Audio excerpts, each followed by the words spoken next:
안녕하세요. 세상을 바꾸는 작지만 강한 흐름 채널 M&L의 밸류 크리에이터 김장길입니다. 2021년 새해가 밝았습니다. 모두들 새해 복 많이 받으시고요. 올 한 해 원하시는 일들이 모두 성공적으로 이루어지기를 기원하겠습니다.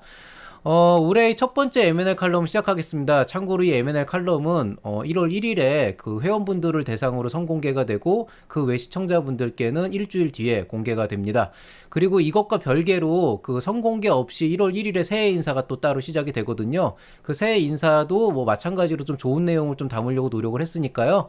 많은 분들께서 시청을 해주시기를 바라겠습니다. 자, 올해의 첫 번째 M&L 칼럼은 스타트업과 혁신에 대한 얘기를 해드리고자 합니다. 그리고 제가 여기 적어놓은 것처럼 원래 이 칼럼은 그냥 제가 하고 싶은 얘기, 그러니까 저마다 나름대로의 창업관은 있지만은 제가 그동안 겪어오면서 스스로 생각해왔던 그런 창업관을 얘기하는 거기 때문에 사실은 제가 하는 그런 프로그램 중에서 가장 까칠한 얘기 중에 하나예요. 근데 오늘은 그런 까칠한 내용이 있지는 않고 정말로 여러분께서 한 번쯤 이 혁신이라고 하는 주제에 대해서 한번 좀 생각해보는 그런 시간이 됐으면 좋겠습니다. 그래서 오늘의 주제는 이제 스타트업과 혁신이고요. 그 부제는 이 혁신이 당신들이 생각하는 그런 혁신이 아니야 라고 하는 내용이고, 이거 표현이 되게 오래전 그 드라마인데 이것도 벌써 그 어디죠? 그 현빈이 얘기했던 그 시크릿 가든, 예, 거기에 나왔던 그거죠. 예, 그 혁신이라고 하는 게 과연 이제 어떤 혁신을 얘기하는지 지금부터 한번 풀어보도록 하겠습니다. 이 얘기를 하기 위해서 제가 그 개인적으로 겪었던 두 가지 일화를 말씀드릴게요. 일단 첫 번째는 이 고정관념의 무서움이라고 하는 거에 대해서 말씀을 드리고 싶은데요. 이거는 이제 그렇게 오래되진 않은 얘기입니다. 올 초에, 그러니까 올 초가 아니죠. 작년 초에 2020년 2월 달에 이제 그 코로나 이슈가 터지게 되면서 이제 갑작스럽게 이제 그 모든 대학들이 이제 일주일씩 개학을 연기를 하고, 2주일 연기했죠. 그리고 나서 그 뒤에 이제 그 비대면 수업으로 다 전환이 됐잖아요. 그 당시에 서울대학교 같은 경우에는 비대면 수업 전환에 대해서 세 가지 옵션을 다 줬어요. 그러니까 뭐냐면은 방법은 여러 가지가 있지만은 어쨌든 수업을 하는 것은 교수 고유의 권한이기 때문에 그 담당 교수가 각자 알아서 하시오라고 하고 세 가지를 줬는데, 하나는 줌을 이용한 실시간 강좌, 그 다음에는 이제 여러 가지 매체를 이용해서 학교 자체의 어떤 시스템을 이용해서 녹화를 하는 방법. 그 녹화를 하는 방법도 뭐 저처럼 지금 이런 M&L 스타일로 하는 그런 약간 유튜브 형태의 그런 방송도 있고, 뭐 어떤 경우에는 줌으로 녹화를 하시기도 하고, 어떤 분들은 그냥 그 PPT에다가 이제 이렇게 그 얘기하는 그런 방식으로 진행을 하시기도 하고요. 뭐 이런 식으로 하고, 뭐 그 나머지는 뭐 이제 뭐 강좌를 뭐 따로 구성을 하거나, 뭐 아니면은 뭐 이제 뭐 과제로 대신하거나, 뭐 이런 식의 여러 가지 방법들을 제시를 했습니다. 그리고 뭐 그 당시에 잠깐 우스갯소리로 말씀을 드리면은 어떻게 얘기를 했냐면은, 그 당시에 이제 비대면 강좌가 세 가지 유형이 있다. 생방형, 녹방형, 라디오 DJ형이 있는데, 생방형은 말 그대로 줌으로 이제 그대로 실시간으로 하는 거고, 녹방형 같은 경우에 이제 녹화를 해서 그 컨텐츠를 이제 뿌리는 방법이고, 그 다음에 라디오 DJ형은 이제 얼굴은 안 나오고 PPT만 나오면서 목소리 나오는 그런 형태. 뭐 이렇게 된다고 하더라고요. 저는 아마 여러분께서 예상을 하셨겠지만은 전 두 번째 녹방을 선택을 했어요. 왜냐면은 이제 크게 두 가지 이유가 있었는데, 일단 첫 번째는 스트리밍으로 했을 때 줌으로 하게 되면은 이 학생들과의 커넥션이 잘 이루어져야 되는데, 오히려 녹화를 할 때는 제가 완급 조절을 그래도 조금 할 수가 있는데, 이 줌으로 하게 되니까 도대체 이 그 화면이 자 뜨긴 하고, 뭐 화면에 이렇게 듣는 얼굴들이 나오긴 하는데, 뭐 어떤 친구들은 꺼놓기도 하고, 오히려 이렇게 막 보고 있으면 저도 막 이렇게 좀 교감도 안 되고 이래가지고 오히려 효율이 떨어지더라고요. 그래서 차라리 저는 녹방형으로 하고, 그 다음에 이제 시간 맞춰서 오는 거를 없앴습니다. 왜냐하면은 어차피 온라인 강좌의 장점이라고 하는 건 시간과 공간을 뛰어넘어서 들을 수 있다는 건데, 어차피 비대면으로 할 거면 굳이 제가 출석 시간을 지킬 이유는 없어서 그냥 편할 때 들어라, 편할 때 듣고, 대신에 이제 그걸 들었다는 증거를 뭐 어떤 제가 과제를 놔주면은 그거를 간단하게 해결을 하는 걸로 이제 그렇게 이제 출석 체크를 했었거든요. 근데 이제 그 강좌를 실제로 운영하면서 뭐 그때는 유튜브 초창기여서 사실 녹화하는 게 쉽지는 않았지만은 나름대로 이제 노하우가 어느 정도는 있었던 시기라서 저는 이제 녹화를 진행을 했었는데요. 제가 이제 채널 M&L 같은 이런 공개적으로 돼 있는 데에서는 저작권이나 이런 이슈 때문에 웬만하면은 이런 그 컨셉 그림 말고는 집어넣질 않지만은, 보통 이런 ETL 강좌나 이런 데에서는 이제 여러 가지 이제 영상 자료들을 쓰기는 써요. 특히 이제 제가 개인적으로 이제 3D 프린터나 이런 것들을 운영하면서 미리 찍어놓은 것들을 거기다 합성해가지고 쓰기도 하는데, 그렇게 예전에는 제가 이제 준비했던 영상 자료들을 가지고 그 PPT에다가 넣고, 그 다음에 이제 오프라인 강좌에서는 그 PPT를 이제 그 화면에다 슬라이드로 띄워놓고 PPT 안에서 그 버튼 딱 누르면 그게 이제 영상이 이렇게 돌아가잖아요. 그래서 플레이가 되면은 그거를 이제 보여주면서 설명도 하고 이런 식으로 했었는데요. 이거를 이제 제가 지금 쓰고 있는 OBS라고 하는 툴 안에다가 녹화를 하면서 이 영상을 어떻게 담을지가 좀 고민이 되더라고요. 그래서 일단은 테스트를 해봤어요. PPT를 띄워놓고 OBS에 띄운 다음에 PPT에서 클릭을 하면은 영상이 재생이 되나 봤는데 다행히 재생이 되고 그거를 캡처해가지고 녹화가 되더라고요. 그래서 지금과 약간 비슷한 포맷으로 진행을 했었는데 그 당시에 이제 어쨌든 가장 이제 좀 골치가 아픈 게 이제 이 소리를 어떻게 해야 되냐 여기에 대해서 되게 고민을 많이 했거든요. 그래가지고 제가 그 이 소리를 재생해가지고 하는 방법을 이제 세 가지로 이제 구분을 해가지고 단계별로 나아갔는데 첫 번째는 일단 PPT에서 재생이 되고 화면이 녹화가 되는 걸 보이기 때문에 스피커를 틀어서 스피커에서 나오는 소리를 제가 갖고 있던 마이크를 거기 그 스피커에다 대가지고 이렇게 그 마이크로 들려오는 소리를 녹음을 했어요. 그러니까 제 강의를 할 때는 어떤 핀 마이크 같은 거 쓰면서 이제 강의를 하다가 이제 영상 보시죠 그러면은 그 영상에다가 제 마이크를 풀러가지고 거기다 놓고 이제 이렇게 수음을 한 거죠 말 그대로.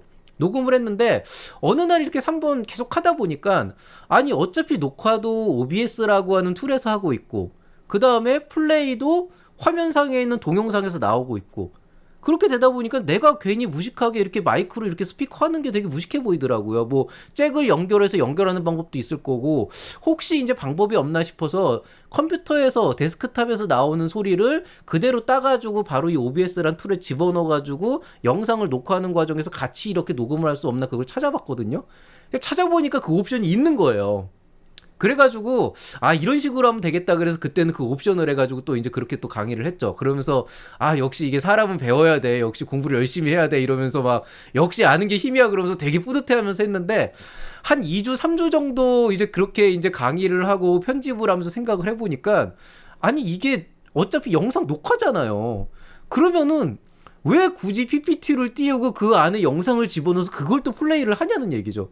생각을 해보니까 그냥 이렇게 강의하다가 거기서 클립 딱 자르고 자 지금부터 그러면 영상 보겠습니다 그러고 지금 이 화면에다가 그 영상을 딱 이제 잘라서 붙인 다음에 그 영상 보는 중엔 그것만 보게 하면 되는 거지 괜히 바깥쪽에 뭐 PPT 있고 제 얼굴 나오고 이럴 필요가 없더라는 거죠.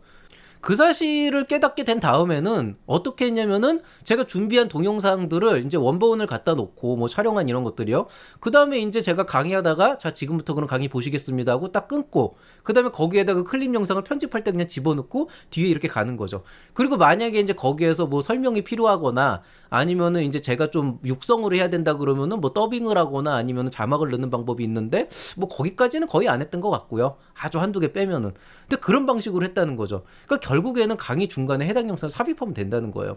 그러니까 저도 이 유튜브라고 하는 활동을 하면서 이 영상을 만들고 강의 자료를 만들고 녹화를 하게 되면서 깨달은 사실은 이때 정말 제가 그 뭐라 그래야 돼 반성을 하면서 되게 큰 깨달음을 얻은 게 이 사람의 고정관념이 되게 무서운 거구나. 결국에는 우리가 지금 하려고 하는 거는 비대면 강의고 그럼 비대면 강의에 최적화된 어떤 솔루션이 분명히 있는 것인데 자꾸 과거의 PPT에다가 동영상을 넣고 그거를 플레이하면서 보여줬던 그 습관을 이 비대면 녹화 강의 녹화를 하는 과정에서 그대로 가져올라 그러니까 그걸 틀면서 마이크를 대고 뭐 PC를 돌리고 막 이렇게 되는데 사실은 제일 좋은 거는 그냥 강의하다가 영상 딱 집어넣으면은 너무 편해지는 거죠. 오히려 제가 강의를 그만큼 또 좀 이렇게 좀 쉴 수가 있으니까 그 강의 시간도 단축되고 그러니까 너무 편한 거예요. 그러면서 그때 제가 깨달은 사실은 이 비대면이라고 하는 관념을 우리가 좀 새롭게 생각해야 되지 않을까. 그러니까 대면에서 비대면으로 넘어가는 그 어려움 중에 가장 큰 어려움 중에 하나는 어떻게 보면은 대면 상황에서 있었던 모든 그런 역할들을 그대로 비대면 상황에서 재현을 하려고 하기 때문에 문제가 되는 거죠. 그렇게 되다 보니까 대면에선 됐던 게 비대면에서는 안 되니까 이거를 이쪽으로 넘기는 과정에서 이런 문제들이 있다. 이걸 해결하기 위해서 막 억지로 뭘 만들고 막 툴을 갖다 놓고 하는데 반대로 생각해 보면은 대면에서 안 됐던 것들이 비대면에서 되는 게 있기 때문에 오히려 대면에서 했던 거를 억지로 비대면에서 구현하려고 하는 것보다는 오히려 대면에서 했던 것보다는 다른 방식으로 새롭게 비대면에서 그거를 더 좋게 만드는 방법도 있더라는 거예요. 그거를 생각하면서 이게 확실히 나도 이 나이도 먹고 막 이러다 보니까 이 고정관념이라고 하는 거에서 참 벗어나지 못하는 이런 그런 생각을 하게 되더라고요. 물론 이제 제가 이런 얘기를 하면서 어떤 분들은 보면서 아, 저거 뭐 저렇게 복잡하게 나는 처음부터 생각하는데 막 이런 식으로 생각하실 분도 있을 수 있는데요. 실제로 한번 닥쳐보세요. 여러분도 똑같아요, 사실은.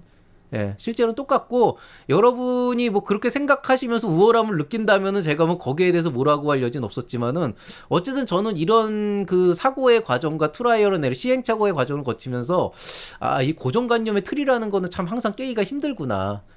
특히나 이렇게 상황이 달라졌다 그랬을 때, 이 세상이 바뀌고 상황이 달라졌다라고 했을 때 과거의 습관을 계속 갖고 온다라고 하는 거, 제가 그렇게 누누이 룰이 바뀌었다, 룰이 바뀌었고 이젠 새로운 룰을 해야 된다라고 하는 게 단순하게 뭔가 기존과는 뭐 기존에 있던 거를 보완할 수 있는 방식으로 가는 게 아니고, 완전히 기존과는 다른 관점에서 현존하는 문제를 보고 그거를 새롭게 해결해야 되는 그런 부분들이 있었다는 거예요.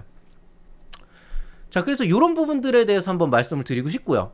그 다음에 이제 요거는 제가 작년도에 이제 강의를 하나 하면서 제품 기획을 하는 강의가 있었거든요. 그게 이제 창의적인 어떤 아이디어를 바탕으로 이제 제품 기획을 하는 거고, 이제 여러 학과의 학생들이 팀을 하나 꾸려가지고 거기에서 이제 문제 제기를 하고 그걸 문제를 해결하는 그런 이제 교과목이에요. 한 학기 동안.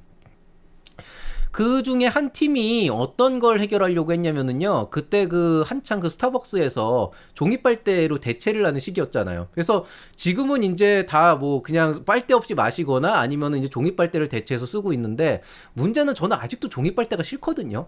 그러니까 뭐 환경 보호를 할 필요가 없다 이게 아니고, 뭐 플라스틱 빨대가 환경 오염의 주범이라는 것도 알고 있고 어쩔 수 없는 건 알 수 있지만, 어쨌든 저는 5,000원씩이나 되는 그런 돈을 내면서 뭐 캐러멜 마키아토와 같은 그런 음료를 종이빨대로 마시기 싫은 거예요. 사실은 맛이 없어요. 종이 맛이 나요. 그것도 껄끄럽고, 그 다음에 그 빠는 힘도 좀 옛날 같지가 않아가지고 조금 그 플라스틱 빨대랑 다르게 좀 빠는 그 맛도 잘 없고, 그 다음에 쉽게 눅눅해지고 그냥 싫어요.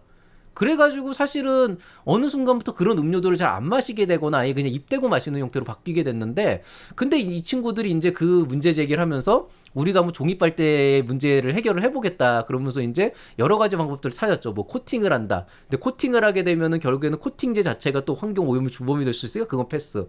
그러면 이제 그 다음에 또 생각을 했던 게, 뭐 혀에 닿는 부분을 조금 다르게 하면은 뭔가 그 종이의 씁쓸한 맛을 느끼지 않아도 되지 않을까. 그래서 음료들을 다양하게 바꿔가보면서 종이빨대로 빨아보면서 막 그런 것도 테스트 해보고, 그 다음에 뭐 빨대 모양을 조금 다르게 해가지고 뭐 어떻게 하는 방법도 해보고, 아니면 뭐 친환경 소재를 찾아보고 막 이랬는데, 이 친구들이 그때 그 교과목 들었던 팀 중에서 가장 솔루션이 안 나왔던 팀이에요. 그래서 15주차거든요. 보통 그 서울대학교의 그 학기 강좌는 그 15주차 중에서 8주차 넘어가고 10주차 갈 때까지 해답이 안 나왔던 애들인데, 근데 어느 날 이제 그 저는 이 친구들한테 강의를 하는 게 아니고 그때쯤 되면은 이제 다 팀별로 멘토링을 해요. 제가 제일 잘하잖아요, 상담을. 이 친구들도 상담을 하러 와가지고 되게 또 팀워크는 좋아요. 그래서 얘네들하고 막 이런저런 얘기를 하면서 막 고민을 하고 있었는데, 갑자기 그 얘기를 하다가 제가 갑자기 궁금해져서, 야, 근데 나는 갑자기 궁금해지는 게, 플라스틱 빨대가 왜 환경 오염의 주범이야? 물론 일회용 뭐 컵이나 일회용 그 무슨 그런 제품들이 되게 안 좋은 건 나도 알겠고, 뭐 PET 같은 페트병 같은 것도 가능하면 줄이라는 건 알겠는데, 왜 사람들이 유독 빨대에만 그렇게 난리를 피냐? 일회용 컵은 그대로 쓰면서 스타벅스가 그러잖아요. 어쨌든 플라스틱 컵을 쓰잖아요. 그러니까 이제 그 친구들이 갑자기 그런 거죠. 그리고 또 하나 이제 들어가는 게 뭐냐면은, 야, 그럼 종이 빨대를 쓰면 환경 오염이 안 돼? 이게 또 궁금한 거죠. 종이라고 하는 것 자체가 땅에 묻히면은 생분해 재재로 이렇게 분해가 되는 건 사실이지만, 그 빨대에 묻어있는 무슨 뭐 생크림이나 뭐 초코나 이런 것들은 실제로 거기 남아서 있잖아요. 그거 닦아내지도 못할 때니까 그것도 어쨌든 환경오염을 조금 시킬 거란 말이에요. 그래가지고 이 친구들이 이제 재활용 센터나 이런 데를 좀 갔다 오게 되면서 알게 된 사실은, 일단 첫 번째, 스타벅스가 종이 빨대를 실제로 도입하기 시작하면서 얻게 된 가장 큰 효과는 플라스틱 빨대를 쓰지 않게 됐다는 게 아니고, 빨대를 쓰는 사람을 현저하게 줄였다는 게 가장 큰 환경 보호의 어떤 그 역할이었다는 거죠. 그러니까 종이 빨대를 쓴다는 것 자체가 완벽하게 환경 오염 문제를 해결하지 않는다는 거예요. 그 다음에 또 하나, 플라스틱 빨대의 가장 큰 문제점은 뭐냐? 플라스틱 빨대는요, 결국 문제가 되는 게 이제 막 그 있잖아요. 되게 그 환경오염 찾아보면은, 빨대로 찾아보면은 그 구글 이미지나 보면 되게 안 좋은 그림 나와요. 막 뭐 이렇게 거북이 코에 빨대가 꽂혀 있고 막 그 되게 진짜 좀 마음 아픈 그런 이제 사진들이 되게 많이 나오거든요. 진짜 환경 보호라고 하는 이점에서 그건 해결을 해야 되는 건데, 그런 이슈들을 타고 봤더니 결국에는 플라스틱 빨대가 가장 갖고 있는 가장 큰 문제는 얘가 재활용이 안 된다는 거죠. 근데 재활용이 왜 안 되나를 찾아봤더니, 소재가 재활용이 안 되는 게 아니고 그 재활용을 하게끔 수거가 안 된다는 거예요. 일반적인 플라스틱 컵들은 어쨌든 이쪽에다 모아놓으면 척척척척 쌓아가지고 적당히 세척을 해가지고 넘기면 그걸 차핑을 해가지고 이제 재활용을 하는 그 처리센터에서 그게 재활용 처리가 되는데, 플라스틱 빨대라고 하는 거는 길다래가지고 막 구부러지고 하니까 하나로 묵직이니까 막 여기저기 돌아다니고 그러다 막 여기 묻혔다가 막 바다로 흘러나가면은 또 길쭉하고 뾰족하니까 그게 막 이제 해양 생물들 막 그 힘들게 하고 막 이런 되게 그 안 좋은 그런 상황이 된다는 거죠. 그럼 결론은 뭐냐? 한번 물어봤대요. 그러면 이론상으로 재활용 빨대라고 하는 그 플라스틱 빨대라고 하는 게 만약에 충분히 수거가 가능한 정도로 세척이 돼서 안정적으로 딱 모아가지고 만약에 재활용 센터로 넘어가면은 재활용이 가능하냐고 물으니까 그거는 가능하다는 거예요. 그러면 관점이 달라지는 거예요. 종이빨대라고 하는 거를 제일 좋은 건 빨대를 안 쓰는 거지만 결국 종이빨대도 완벽한 해답이 될 수 없다면 우리가 종이빨대를 다른 모양으로 하거나 코팅을 하거나 이런 방식으로 해결을 하는 게 아니고 오히려 빨대를 수거하는, 기존의 빨대를 수거하는 방법을 새롭게 좀 찾아보는 것도 하나의 어떤 아이디어가 될 수가 있겠다. 그래가지고 그 친구들이 결론적으로 개발을 한, 기획을 한 제품은 종이빨대를 대체할 수 있는 새로운 형태의 신개념 빨대가 아니고요, 그 플라스틱, 기존의 플라스틱 빨대를 안정적으로 딱 차곡차곡해서 재활용이 가능한 상태로 세척 및 수거가 가능한 그런 장치를 그 친구들이 고안을 했죠. 물론 그건 교과목이었기 때문에 창업으로 이어지진 않았고, 그 다음에 보통 이런 종류의 아이디어는 아이디어 자체는 되게 좋지만은 창업으로 이어가기에는 사실 좀 난관이 많아서 그 다음으로는 뭐 이렇게 넘어가지 않았지만은 제 기억에 남는 가장 그 제품 기획 교과목을 운영하면서 가장 즐거웠던 경험이었고 가장 인상에 남는 경험이었어요. 뭔가 이 문제인식이라고 하는 것 자체를 보고 있지만은 그 이면을 들어가 보면은 궁극적으로 우리가 봐야 되는 문제는 빨대가 제대로 수거가 안 된다라고 하는 문제에서부터 시작을 해야 된다는 거죠. 물론 플라스틱 빨대를 아예 안 쓰는 게 더 좋긴 하지만 사실 여러분도 알다시피 사실 종이 빨대를 쓰고 있는 건 아직은 스타벅스 뿐이고, 그 다음 플라스틱 빨대는 아직도 문제가 많고, 또 그렇다고 지금 전 세계에서 빨대가 없어진다라고 생각하는 거는 아직은 생각하기 힘들잖아요. 우리나라에서 막 그렇게 노력해서 빨대를 없앴다 그래도 다른 나라에서 빨대 쓰고 있잖아요. 그러면은 오히려 빨대를 수거하는 장치를 전 세계에 퍼뜨리는 게 훨씬 더 좋은 방법일 수도 있다는 거예요. 그래서 이런 어떤 그 문제인식이라고 하는 것 자체를 잘못 들어갔기 때문에 아예 생각 자체를 못하는 이제 그런 케이스도 있게 된다는 거죠. 자, 그러니 여러분이 한번 이런 생각을 해보세요. 어쩌면 한번 어떻게, 이거 되게 혁신적이지 않아요? 아이디어 자체가? 그러니까 저는 이런 생각을 하게 된 거예요. 우리가 어쩌면 이 혁신이라고 하는 단어 자체를 굉장히 잘못 이해하고 있는 게 아닐까, 이런 고민을 한번 하게 되는 거죠. 그래서 최근에는 저는 저희 학생들한테 얘기를 할 때 혁신 이퀄 신기술이라고 가르치지는 않습니다.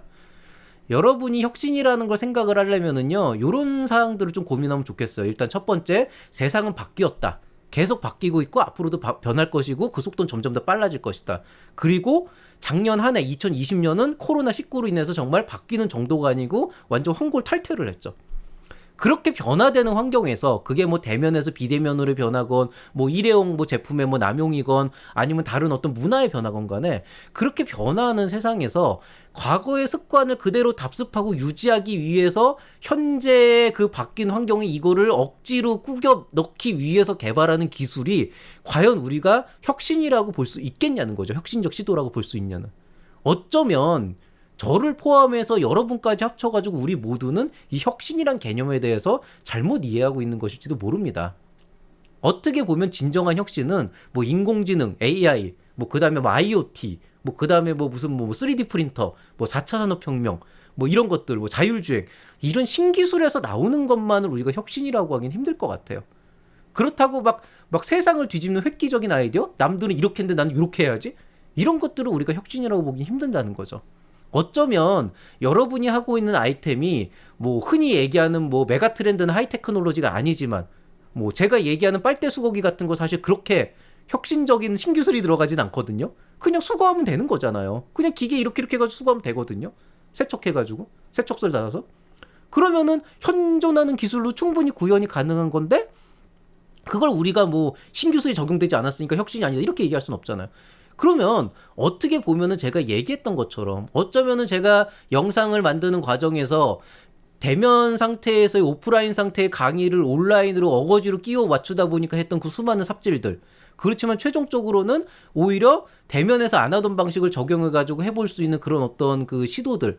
그런 것들 자체가 사실은 조금씩 조금씩 세상을 바꿀 수 있는, 세상을 변혁시킬 수 있는 어떤 혁신적인 어떤 생각이 되고 그게 어떤 그 제품이나 기술이 될 수가 있다는 거죠. 그러니까 우리가 추구해야 되는 혁신은 뭐 그냥 개나 소나 다 하는 AI, IoT, 뭐 그 다음에 뭐 무슨 뭐 3D 프린터, 드론 이런 거라는 게 아니고 그냥 끊임없이 변화하는 이 세상 속에서 과거에 우리가 그냥 습관처럼 해오던 그런 많은 결과물들을 그대로 바뀌는 세상에 적용시키기 위해서 어거지로 변화시키려고 하는 노력이 아니고 그냥 내가 원하는 그 최종적인 목적에 도달하기 위해서 그 결과물보다 훨씬 더 나은 어떤 방법을 만들어서 똑같은 효과를 낼 수 있게끔 하는 그런 어떤 혹은 더 나은 무언가를 만들어낼 수 있게끔 하는 그런 어떤 기술이라면은 그게 정말 진정한 혁신이 아닐까 이렇게 생각을 합니다. 자, 그래서 2021년도 새해를 맞이해서 제가 안 하던 짓을 한번 해보겠습니다. 여러분에게 한번 그 숙제를 한번 내드릴게요. 이거는 뭐 어떤 뭐 공모는 아니고 한번 여러분이 이런 것들을 한번 시도해보면서 한번 생각을 한번 해보시라는 의미에서 한번 내드리도록 하겠습니다. 자, 다음 빈칸을 채워보시죠. 무엇은 신기술을 가지고 있진 않지만 혁신적인 스타트업이다. 저는 여기에다가 일단 하나를 집어넣을게요. 배달의 민족은 신기술을 가지고 있지 않지만 혁신적인 스타트업입니다. 자, 배달의 민족이 물론 이제 플랫폼 사업에선 가장 성공한 케이스고 관련된 특허들도 굉장히 많이 갖고 있고 나름대로 어떤 기술적인 측면에서 봤을 때 기술 스타트업이라고 할 수 있는 요소들이 분명히 있어요. 그렇지만은 적어도 배달의 민족이 지금 뭐 AI 같은 걸 도입할지 모르겠지만 배달의 민족이 시작에서부터 지금에 오기까지 배달의 민족이 추구해왔던 단 하나의 가치, 즉 배달 플랫폼이라고 하는 그거 자체는 실질적으로는 흔히 얘기하는 그런 혁신적인 기술 플랫폼이라고 보기는 힘들죠. 왜냐하면 그건 결국에는 간단하게 보면은 배달을 중개해주는 서비스인 거잖아요. 오프라인에서의 광고 전단지를 온라인으로 돌려서 사람들이 좀 더 편하게 할 수 있는 건데 그게 그 당시에 기술로 구현이 불가능하기 때문에 막 뭐 엔지니어 수천 명이 모여가지고 막 개발하고 막 수조 원을 투자하고 이런 게 아니잖아요. 그렇지만은 배달의 민족은 충분히 혁신적인 스타트업이죠. 가장 성공적인 플랫폼 서비스를 시작한 스타트업이라고 할 수가 있죠. 그러니까 여러분이 더 이상 내가 갖고 있는 건 신기술이 아닌데 나는 AI도 안 들어가 있고 나는 IoT도 없고 나는 드론도 없는데 나는 이렇게 되면 난 혁신을 못하는 게 아닌가. 그게 아니라는 거예요. 혁신은 누군가 정의해 주는 게 아니고 여러분이 만들어가는 겁니다. 그렇기 때문에 여러분이 지금 하고 있는 그 어떤 제품이나 서비스, 그 기술들에 어떻게 세상 사람들에게 전달해 줄 수 있는 혁신적인 가치를 실어낼 수 있는지 한번 고민해 보시기 바랍니다. 이게 바로 올해 첫 해의 숙제이고 여러분에게 전달해 드리고 싶은 첫 번째 메시지입니다. 자, 한번 채워보세요. 무엇은 신기술을 가지고 있지 않지만 혁신적인 스타트업이다. 여러분의 한번 그 생각을 한번 들어보고 싶습니다. 자, 오늘자 M&A 칼럼은 여기서 마치도록 하겠습니다. 오늘도 긴 얘기 들어주셔서 감사드리고요. 다시 한번 새해 복 많이 받으시길 바라면서 저는 이만 인사드리도록 하겠습니다. 평안한 하루 되시고 행복한 한 해 보내시기 바랍니다. 이상 채널 M&A의 밸류 크리에이터 김장길이었습니다. 감사합니다.